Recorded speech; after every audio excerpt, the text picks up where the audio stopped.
ఇక పోలీసులకు CM political పాఠాలు చెప్పిండు. పాసింగ్ అవుట్ పరేడ్లో రాజకీయ ఉపన్యాసం, నిరుద్యోగుల ఆకాంక్షలు సాకారం చేస్తాం. ఇప్పుడు యువత ఉత్సాహంగా ఉన్నారు. ఒక్కసారి యువత దగ్గరికి పోవాలి సార్. నువ్వు రేవంత్ రెడ్డి గారు ఒక్కసారి మీరు యువత దగ్గరికి వెళ్ళి మీరు ఉత్సాహంగా ఉన్నారా, నిరుత్సాహంగా ఉన్నారా, మీరు ఎగిరి గంతేస్తున్నారా, నా ప్రభుత్వం వచ్చినాక అద్భుతంగా ఉన్నారా అనేటువంటి మాటని మీరే ఒకసారి ఆలోచన చేసుకోవాలి. 28 రోజుల్లోనే రుణమాఫీ చేశాం, భారీ ఎత్తున నియామకాలు చేపట్టాం, అక్రమ నిర్మాణాలు నేలమట్టం చేసి తీరుతాం, కావాల్సింది కాంక్రీట్ పోలీసింగ్, అన్ని వర్గాలను ప్రభుత్వం ఆదుకుంటుంది.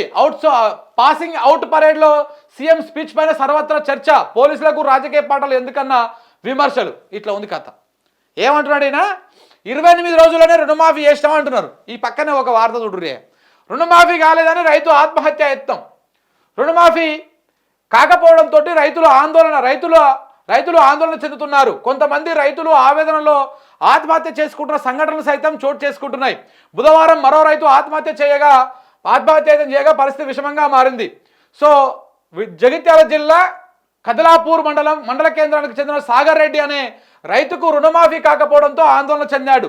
అధికారులు చుట్టూ తిరిగినప్పటికీ లాభం లేకపోవడంతో ఆవేదనతో పురుగుల మందు తాగి ఆత్మహత్య యత్నానికి పాల్పడ్డాడంట. ఏరియా ఆసుపత్రి తరలించి అక్కడ ఆయనని చికిత్స చేస్తా ఉన్నారు. ఆయన పరిస్థితి విషమంగా ఉంది. ఇది పరిస్థితి. తెలంగాణ రాష్ట్రంలో ఏం జరుగుతూ ఉంది అంటే ఇగో గిట్లా ఈయననే గప్పాలు కొట్టుండు. పోలీసు వాళ్ళ దగ్గరికి పోయి రుణమాఫీ అయిందంటాడు, రైతుల దగ్గరికి పోయి చెప్పాలి కాముచ్చట. ఇంకా పోలీసు వాళ్ళ పరాణంలో పిట్టెల ధర పెట్టుకున్నట్టు టోపీ పెట్టుకొని ఇగో కట్టె తుపాకి పట్టుకోరాదు. ఏమో ఉందా అబ్బా, పొద్దుగాల చూసినా నేను ఓ ఫోటోనో వీడియోనో తిరుగుతుంటుంది. ఆయన ఎవరు? మన చేవెళ్ళ ఎంపీ ఉన్నాడు కదా, కొండా విశ్వేశ్వరరెడ్డి. ఆ కొండా విశ్వేశ్వరరెడ్డి గతంలో కేసీఆర్కి టోపీ పెట్టుకుంటే నీ ముఖం చూసుకో, నీ టోపీ ముఖం మీద టోపీ ఉన్నది, ఆ టోపీ కూడా ఇది కూడా పట్టుకోండి, ఈ కట్టె తుపాకి కూడా తీస్తా, మంచిగా కనబడతావు, అద్దం గట్ట చూసుకోండి. ఆ టోపీ నీ కట్టె తుపాకి అంతా మంచిగా ఉంటుంది. ఇది మీ పిట్టెల దూరం ఏం దూరం అంటారు. అయితే ఇది నేను తోఫాగా మీకు పంపిస్తాను. అక్కడ పంపించండి. ఇద్దరు దోస్తులే, అన్నదమ్ములే. మళ్ళా ఆయన ఒక పార్టీ ఈయన ఒక పార్టీ. కానీ ఈయనకు కిట ఆ టోపీ చూసాక ఒక కట్టె తుపాకి పంపించాలనిపించిందంట. ఆ తుపాకి పంపిస్తా అని చెప్తా ఉన్నాడు. సేమ్ అట్లనే ఉంది కదా టోపీ పెట్టుకుంటే. అవి కొందరికే సెట్ అవుతాయి. రేవంత్ రెడ్డి గారు కుక్కను చూసి ఏమంటారు, పులిని చూసి నక్క వాత పెట్టుకుంటే అది పులి కాదు. అది ఇప్పుడు అందరికీ అన్నీ సెట్ అవ్వవు. ఇప్పుడు నువ్వు టోపీ పెట్టుకుంటే గతంలో నాయకులు పెట్టుకున్నారు కదా అని చెప్పేసి ఇప్పుడు నేను టోపీ పెట్టుకుంటా, గతంలో ఇంకో రకంగా ఉన్నారు కావని చెప్పి నేను చేస్తా. గతంలో కేటీఆర్ అక్కడ దావోసుకుపోయినప్పుడు లేకపోతే అక్కడ పోయినప్పుడు ఇంగ్లీష్లో అద్భుతంగా ఫ్లూయెంట్ ఇంగ్లీష్ మాట్లాడండి కాబట్టి నేను కూడా ఏదో మాట్లాడేటువంటి ప్రయత్నం చేస్తా. ఇవన్నీ బిస్కెట్ అవుతాయి, బొక్కబోర్లో పడుతుంది, ట్రోల్స్కి గురవుతావు. సో అంతకుమించి ఇంకొకటి ఏం లేదు. ఎప్పుడు పులిని చూసి నక్క ఆత పెట్టుకోవద్దు, పులియే నక్కనే. సో కాబట్టి ఇట్లా వేసుకొని పోలీసుల దగ్గరకు పోయి పొలిటికల్ స్పీచ్ ఇచ్చిండు ఆయన. పోలీసు వాళ్ళకు రుణమాఫీకి ఏం సంబంధం, పోలీసు వాళ్ళకు యువతకు ఏం సంబంధం, పోలీసు వాళ్ళకు ఇంకేం చెప్పిండు, ఈ హైడ్రాకి ఏం సంబంధం, గాడిపోయి అయిందని చెప్పిండు. పోనీ ఇవన్నీ ఏమో నిజాలా అంటే పచ్చి అబద్ధాలు, ఒక్కటి లేకుండా అన్ని అబద్ధాలు. ఎందుకంటే పక్కనే ఉంది నిజం. రుణమాఫీ అయిపోయింది అని చెప్పేసి నువ్వు గప్పాలు కొడుతున్నావు, ఆ పక్కనే రుణమాఫీ కాలేదని రైతు ఆత్మహత్య చేసుకున్న వార్త కూడా ఉన్నది. ఇదైతే మనం మార్ఫింగ్ చేయలేం కదా, ఈ ఫోటోలు ఇవన్నీ మార్ఫింగ్ చేయలేం కదా, ఇవన్నీ వాస్తవాలే కదా. నువ్వు చెప్పేటువంటి అబద్ధాలు అని చెప్పడానికి ఆ పక్కనటువంటి వార్తనే అర్థమవుతుంది. ఇవి రెండు చూస్తాందుకే కదా యూట్యూబ్ చూస్తేనే రేవంత్ వెన్నులో వణుకు పుడుతుంది. ఛానళ్లను కట్టడి చేసే ప్రయత్నం చేస్తున్నాడు. ఉన్నది చెప్పితే అంతా ఉలికెందుకు, ఫార్మా సిటీ మెట్రో వద్దని తెల్లారే మాట మార్చాడు. 50% మంచి 50% మంచి రుణమాఫీ కాలేదు. 50% మించి రుణమాఫీ కాదంటే సగం మంది కూడా రుణమాఫీ చేయలే.